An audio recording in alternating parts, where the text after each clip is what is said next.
Good evening, dear friends. Good tvach, Shavua Tov. It is actually morning, so good morning. But here we go. We are going to be doing right now the Daily Mitzvah for today, for the day that just was, for Shabbos. And we're going to be doing 5 mitzvahs, concluding our initial tour of commemorating and observing the holidays. And once we finish this initial tour, then we're going to start going through every single holiday, every single Yom Tov, and looking at it specifically. What are the laws, what are the mitzvahs about every single specific holiday. But today we're going to conclude our initial tour about the observance of all the holidays, of all the Yom Tovim, with the holiday of Sukkos. The Torah says the first mitzvah for today is that one should rest. You should rest on the first day of Sukkos. That's the positive mitzvah.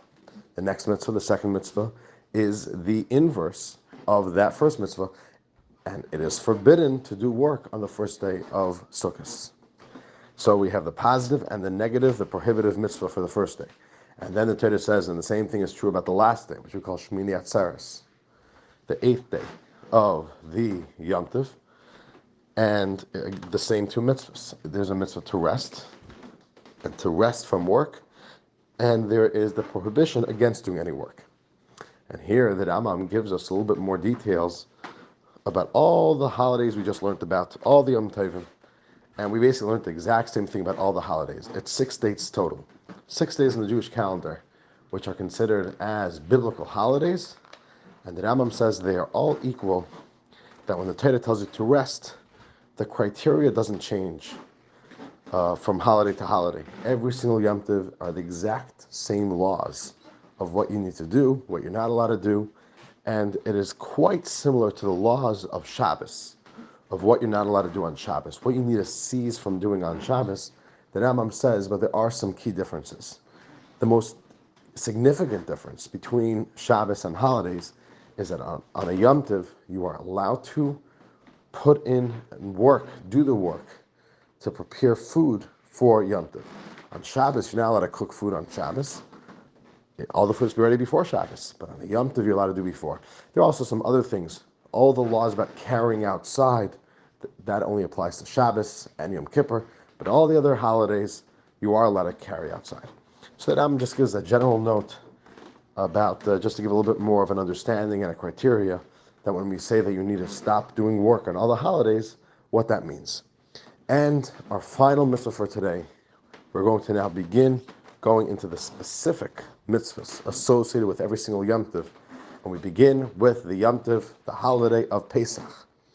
And the first mitzvah about Pesach is that one is not allowed to eat leavened bread, any form of leavened foods, which means using grains, one of the 5 forms of grains, which had the opportunity to rise and to germinate. What's the right word? The correct word is escaping me right now. But it germinates and it starts fermenting. That's what I was looking for. And rising. Any food that has gone through the fermentation process of grain, you're not allowed to eat. When you're not allowed to eat it, the Torah says, you shall not eat chametz with it. What's it? The it of the verse, referring to the Karban Pesach. The Karban, the offering, the sacrifice that every single Jew would bring for Pesach, a lamb called the Paschal offering. And that lamb was already brought from midday of the day of the Seder, which is really the day before the Seder, because in Judaism, the night is the beginning of the day. So the Seder is on the night of the 15th of Nisan, and you begin bringing the offering in the Holy Temple for Pesach that morning, or that midday, which is the 14th of Nisan.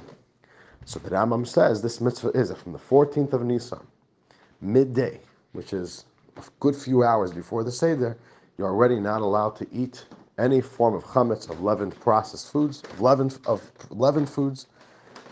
And the Rambam adds that the sages added as a safeguard that we should already begin the prohibition of eating chametz a few hours before midday.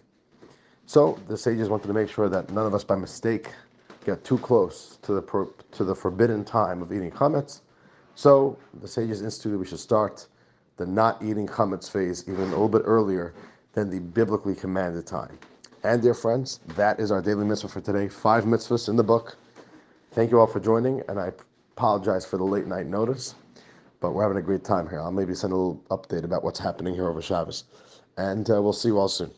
Take care.